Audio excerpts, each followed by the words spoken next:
si estas armas, estas herramientas tan maravillosas que nos permiten estar en tiempo real con miles de creyentes en todas partes del mundo, las hubiera tenido, por ejemplo, el apóstol Pablo en su época?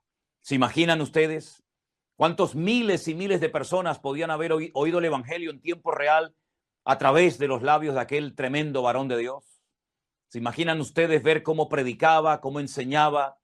Incluso el mismo Señor Jesucristo, que alguien lo hubiera filmado, que alguien lo hubiera seguido durante sus 3 hermosos y largos años de ministerio, sus milagros, sus sanidades, que se hubiera podido ver en tiempo real en todas partes del mundo, la resurrección de Lázaro, la sanidad de aquel ciego que el Señor le puso barro en sus ojos y lo mandó a lavarse al estanque de Siloé, o cuando él iba caminando y de repente se detiene y pregunta de aquello, alguien me ha tocado.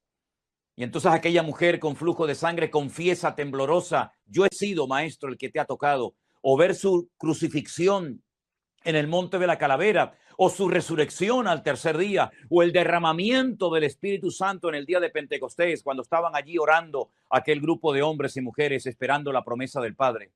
Pero ellos no tuvieron estas armas que hoy nosotros tenemos y queremos utilizarlas para que la palabra de Dios llegue bien lejos.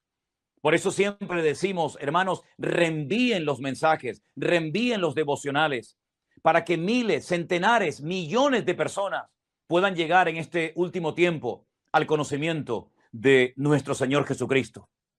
Sin lugar a dudas, vivimos en una etapa de grandes oportunidades y también de cambios. Desde el año pasado al día de hoy, los cambios que ha ido experimentando el mundo y también la iglesia han sido muy grandes. Fíjense, por ejemplo, ahora mismo, miren a su alrededor, a su derecha, a su izquierda, delante y detrás.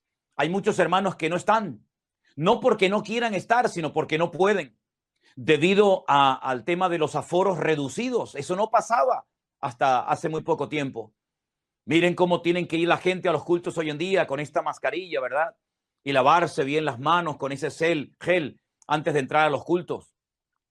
Miren ustedes la cantidad de cambios que se han producido en el mundo y en muchas iglesias, las cuales lamentablemente muchas se han cerrado y muchos hermanos han partido a la presencia del Señor, víctimas de este virus mortal que se ha extendido, ¿verdad?, por todas las naciones de la tierra.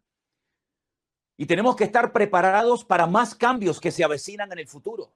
Sí, hermanos. No vayan a pensar ustedes que ahora cuando ya, digamos, todo vaya, entre comillas, volviendo a la normalidad y ya la gente está siendo vacunada y se abran los hoteles y los restaurantes y la gente pueda viajar y los turistas puedan volver a Canarias o a cualquier otra parte del mundo, no vayan a pensar ustedes, queridos hermanos, que ya no se van a producir más cambios. No, no, no, no, no. Escuchen bien lo que les voy a decir. Esto del coronavirus es simplemente un pequeño botón de muestra de cambios aún mayores que van a venir en el futuro cercano. Y nosotros hemos sido entrenados durante este tiempo por la mano del Señor para saber cómo vivir en tiempos de cambios. Porque la Biblia profetiza que los últimos tiempos no solamente serán, como acabo de decir, tiempos de grandes oportunidades para difundir el evangelio, sino tiempos de cambios. Y no todos los cambios van a ser bonitos y agradables. Pero nosotros ya hemos aprendido la lección. Nosotros ya hemos llegado a la conclusión de que en estos tiempos de cambios, en estos tiempos en los que las naciones han sido sacudidas de una forma tremenda y muchos corazones humillados y la economía afectada, etcétera, etcétera, nosotros hemos aprendido que nuestro Dios es fiel, que nuestro Dios no nos va a abandonar ni a fallar cuanto peor se ponga el mundo, sino más bien todo lo contrario. No tenemos que tener ningún tipo de temor. Por cierto, hemos cantado en esta tarde que no tenemos que tener ningún tipo de temor. Y la Biblia dice que no tenemos que tener miedo ante los cambios que se avecinan en el futuro. Y la iglesia, toda la iglesia, no solamente el Centro Evangélico Vida Nueva, sino que toda la iglesia sobre la faz de la tierra tiene que saber que vienen más cambios próximamente en el mundo. Va a cambiar mucho la economía, va a cambiar mucho las relaciones entre las naciones, van a cambiar muchas cosas y todo esto, repito, ha sido simplemente un pequeño botón de muestra, un entrenamiento, sobre todo para que la iglesia aprenda a cómo vivir su relación con Dios en este tiempo de grandes cambios.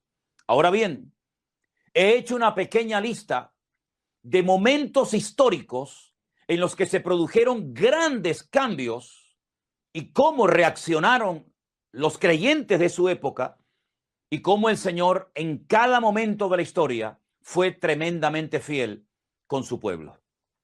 En primer lugar, quiero hacer referencia a un hombre que marcó una diferencia en su generación.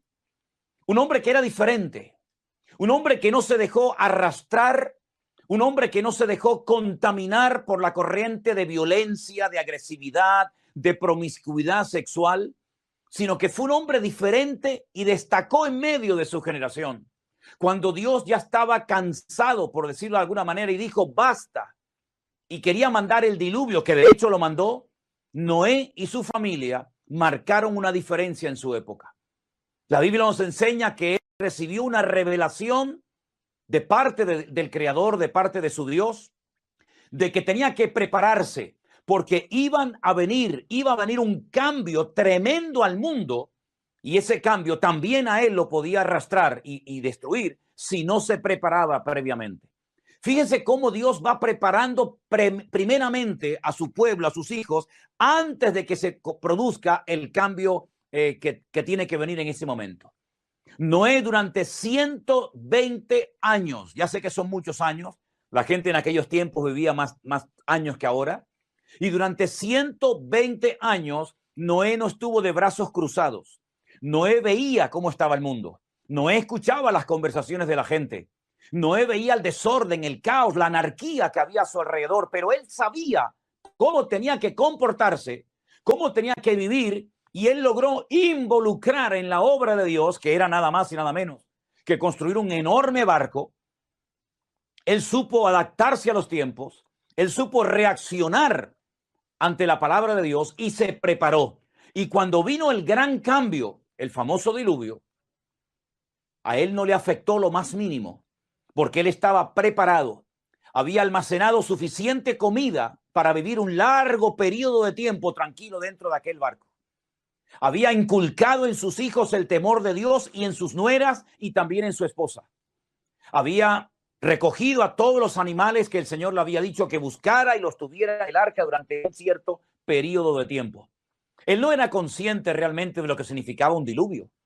Era la primera vez en la vida que llovía sobre la faz de la tierra. Pero él le creyó a Dios y con temor preparó el arca y se salvó él y 7 personas más. En total, 8 personas. Dios lo cuidó. Dios le reveló previamente lo que tenía que hacer. En otras palabras, a él no le tomó por sorpresa el diluvio. Él sabía lo que iba a acontecer en el futuro. Él sabía cómo reaccionar ante los cambios que se avecinaban en el horizonte. Más adelante nos encontramos con un varón de Dios que primeramente la Biblia lo llama Abraham y después tiempo más tarde Abraham, un hombre que vivía en una localidad llamada Ur de los Caldeos, allí en el oriente. No sabemos realmente cómo este hombre llegó a tener esa comunión, esa revelación del Dios vivo y verdadero. Vivía en la cuna de la idolatría. Vivía en un lugar, hermanos, donde no había temor de Dios. Pero sin embargo, él un día oyó la voz de Dios. Y la voz de Dios vino en forma de mandato. Dios le dijo, Lej leja, sal de tu tierra y de tu parentela. Deja atrás todo. Rompe amarras, despréndete de tus bienes materiales, deja tu tierra, deja tu cultura, deja tu familia, deja absolutamente todo y sal. Dios curiosamente no le dijo a dónde tenía que ir, pero sí le dijo sal de tu tierra y de tu parentela. Y este hombre en obediencia sale sin saber a dónde iba, porque se avecinaban cambios, sobre todo a su familia, sobre todo a su vida.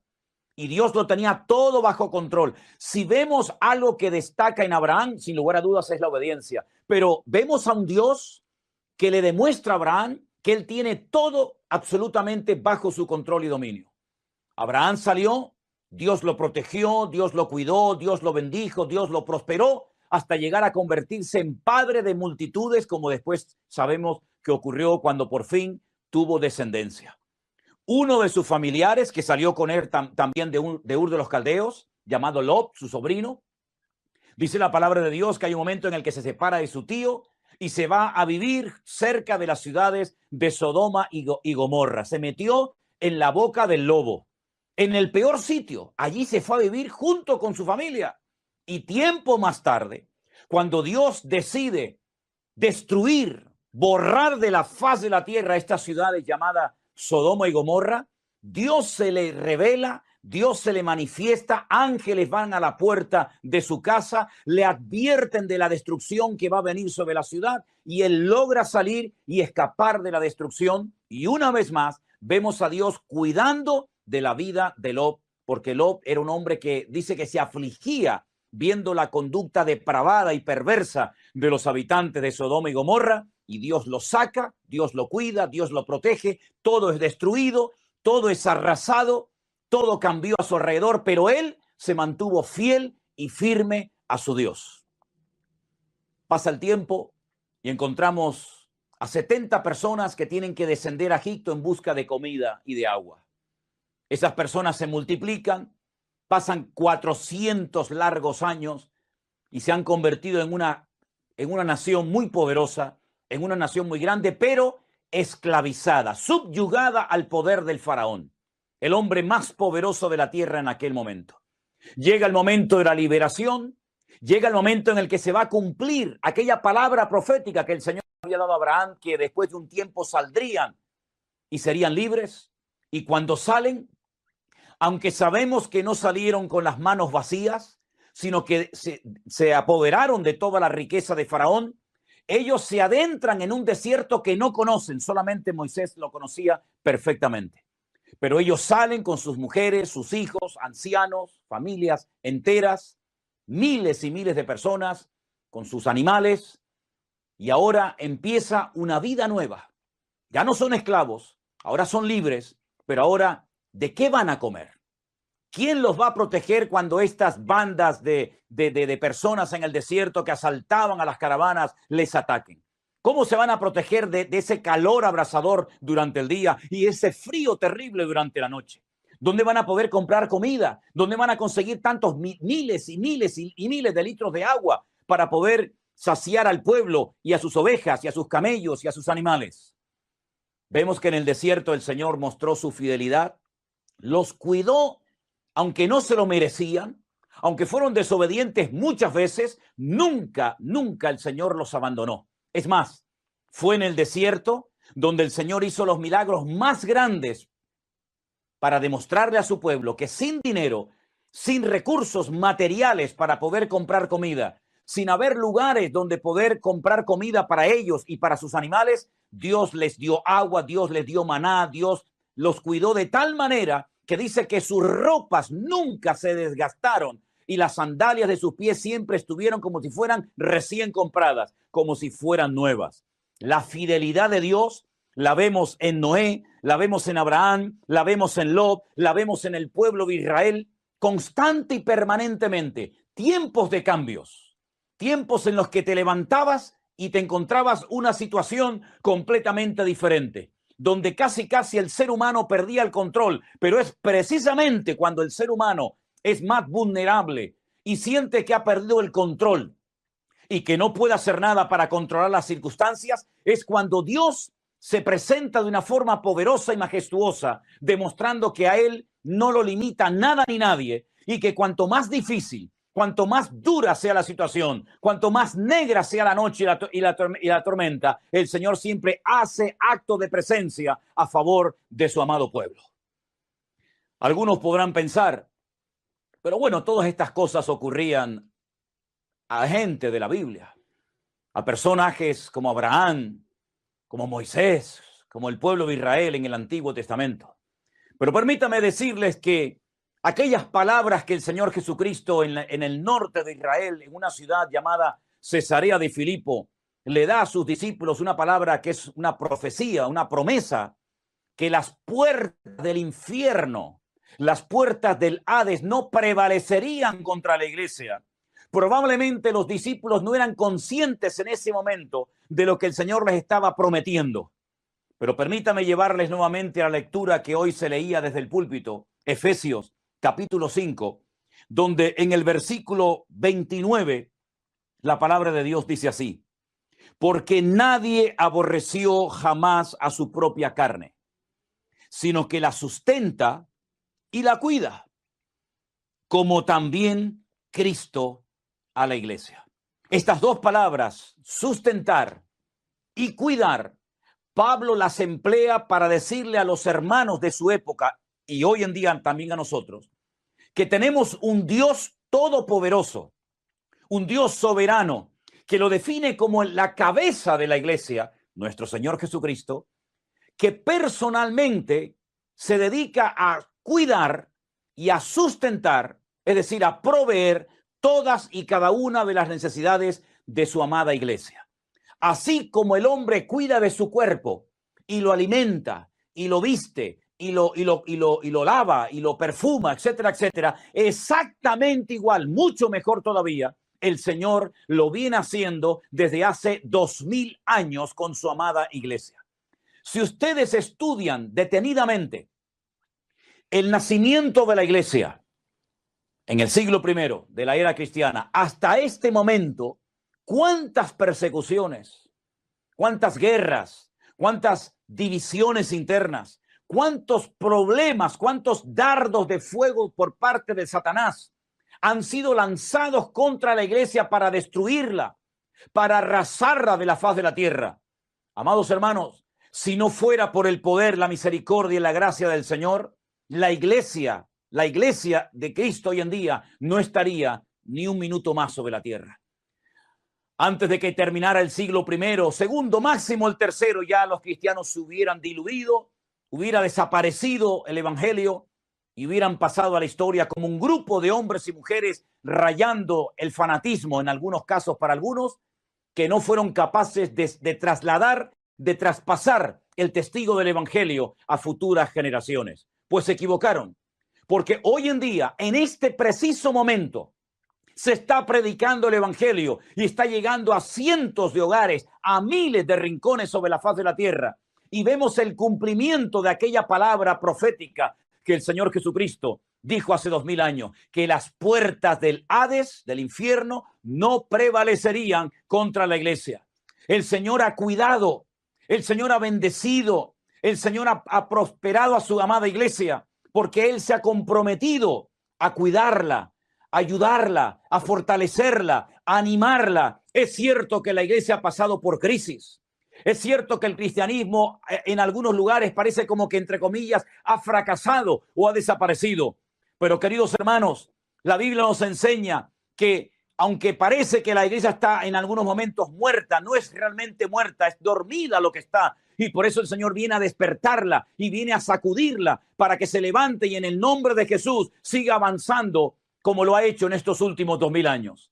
Tenemos ejemplos en la Biblia de hombres, de pueblos, de miles de personas que en momentos difíciles fueron protegidos, fueron cuidados de una forma sobrenatural por la mano de nuestro Dios. Y permítame ponerles un ejemplo más. Vengan conmigo, abran sus Biblias, por favor, en Apocalipsis, el capítulo 12. Este capítulo nos habla también de una mujer. Hemos explicado, no tenemos tiempo ahora para volver a explicar todos y cada uno de los detalles de este capítulo, pero hemos explicado que en el capítulo 12 del libro del Apocalipsis, esta mujer que aparece no es la iglesia, no es la iglesia.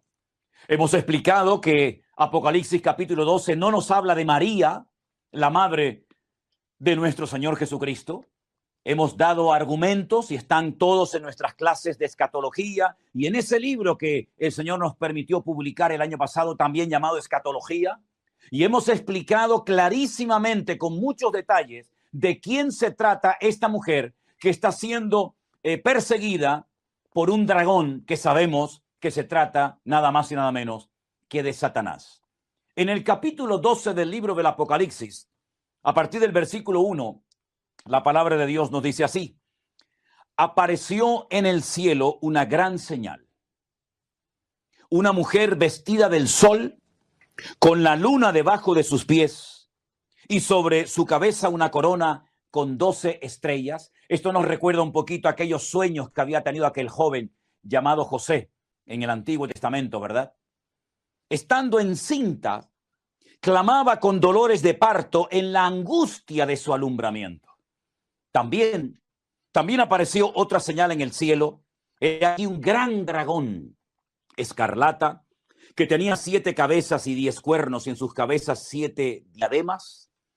Y su cola arrastraba la tercera parte de las estrellas del cielo y las arrojó a la tierra. Y estamos viendo en un lenguaje simbólico cómo habla acerca de la caída y de la rebelión de Satanás contra Dios, y cómo miles, tal vez millones de demonios, de ángeles caídos como él, le siguieron. Dice, y el dragón, Satanás, se para frente a la mujer que estaba para dar a luz. Él estaba esperando allí agazapado un momento crucial de la historia, un momento que traería un cambio muy significativo y que marcaría sin lugar a dudas un antes y un después. Esta mujer estaba a punto de dar a luz y él estaba esperando porque quería devorar a su hijo tan pronto como naciese. No iba a esperar a su mayoría de edad, sino que en el momento del parto ya él quería despedazar al niño, ya él quería acabar con la vida de esta criatura. Pero ella dio a luz, al final logró dar a luz y nació un hijo varón. Y mire lo que dice la Biblia acerca de las características de ese hijo varón.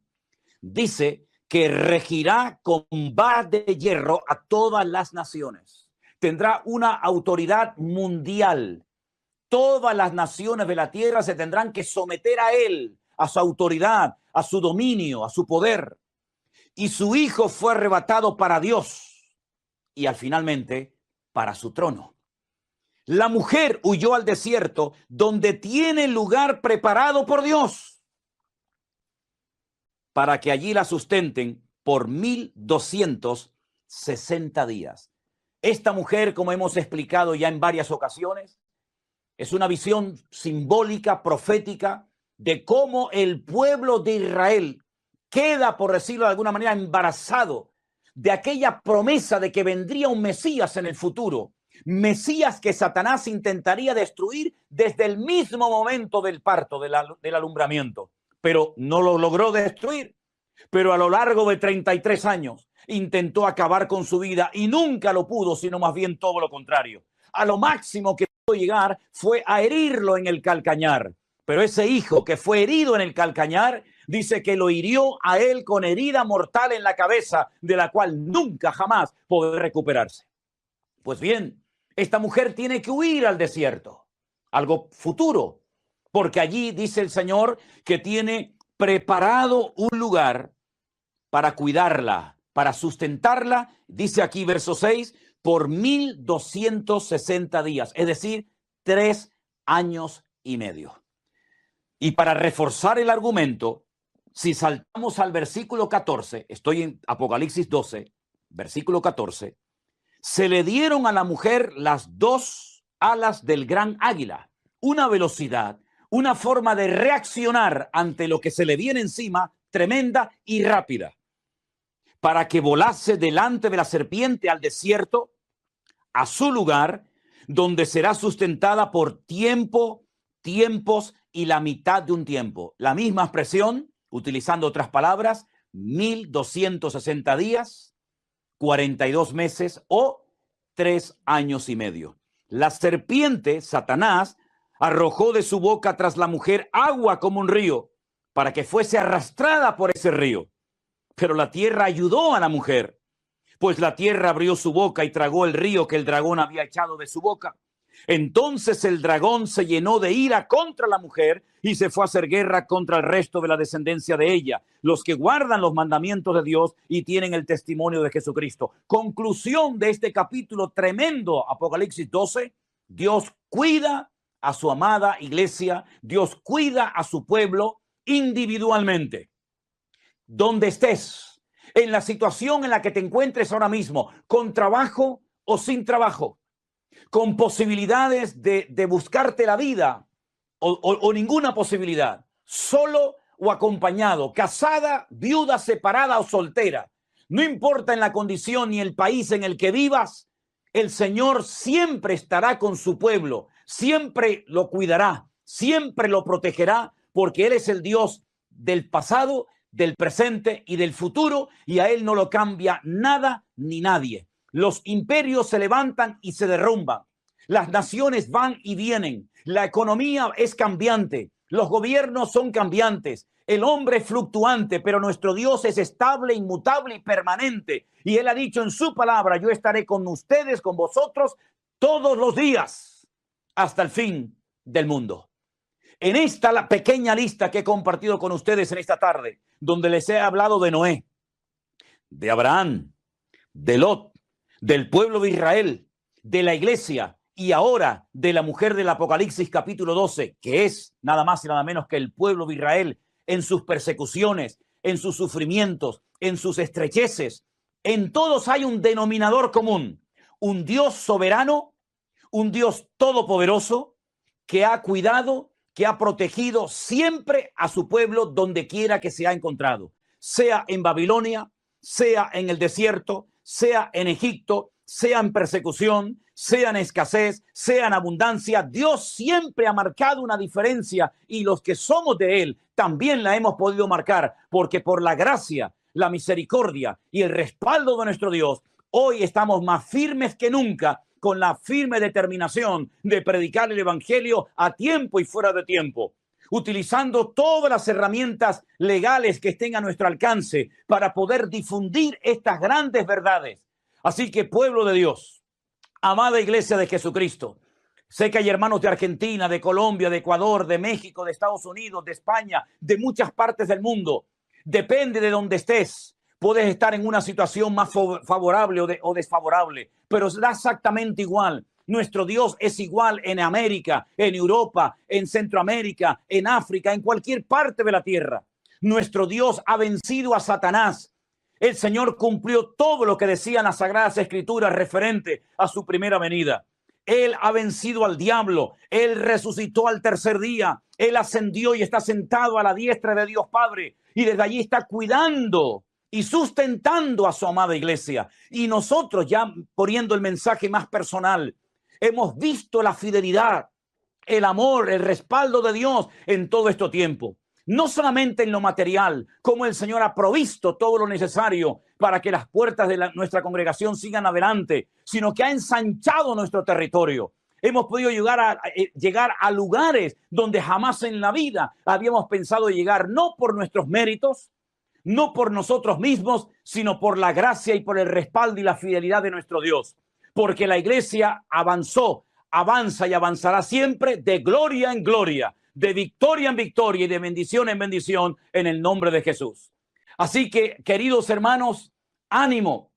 El Señor que protegió a Abraham en el desierto y a su pueblo cuando salió de la esclavitud y a su pueblo cuando salió de la opresión también en Babilonia.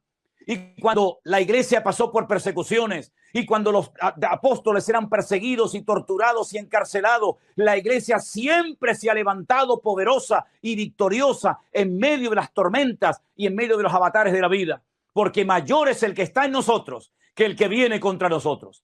Así que, mis queridos hermanos, probablemente estemos ya en la recta final de la historia, a punto de experimentar el cambio de los cambios. El cambio más glorioso y poderoso de la humanidad será cuando Él venga y todo ojo le verá y toda lengua confesará y toda rodilla se doblará ante el Señor y toda lengua confesará que Él es el Señor. Es decir, lo mejor está por venir. Es cierto que vendrán dificultades. Algunos solamente quieren hablar de dificultades y de tragedias y de dolores. Y es verdad que están en la Biblia, pero también la Biblia nos dice que la gloria postrera de su amada iglesia aún será mayor. Que leemos una palabra de oración a nuestro Dios y pidamos que Él renueve nuestras fuerzas para que la iglesia sea la sal de la tierra, ahora más que nunca, y la luz del mundo. Y que seamos ese punto de referencia y que podamos marcar una diferencia como lo hizo Abraham, como lo hizo Noé, como lo hizo Lot, como lo hizo el pueblo de Israel en Egipto, que en un lugar había tinieblas y en sus casas había luz. En un lugar había muerte y en la casa de ellos había vida. Nosotros hoy en día hemos sido llamados para marcar una diferencia y para decirle a este mundo cambiante, enfermo y en decadencia, que la iglesia avanza con el poder de Dios y la victoria de Cristo hoy también es nuestra victoria. Oramos a Él. Bendito Padre Celestial, te doy gracias en esta tarde, Dios mío, por este privilegio que nos das a la luz de tu palabra. Palabra viva, palabra poderosa, palabra que no caduca, porque el cielo y la tierra llegarán a pasar, pero tu palabra siempre permanecerá. Señor, en esta tarde, gracias por la fortaleza, por el ánimo, por la obra de tu Espíritu Santo tocando miles y miles de personas que tal vez nunca conoceremos personalmente, pero que tú estás llegando a sus hogares en este tiempo con el poder de tu palabra. Señor, aviva hoy en día más que nunca tu amada iglesia. Gracias por todos los hermanos que en este último año se han convertido, se han bautizado, se han comprometido y han decidido esforzarse por leer, escudriñar las Sagradas Escrituras y predicar tu palabra y servirte en santidad y en orden.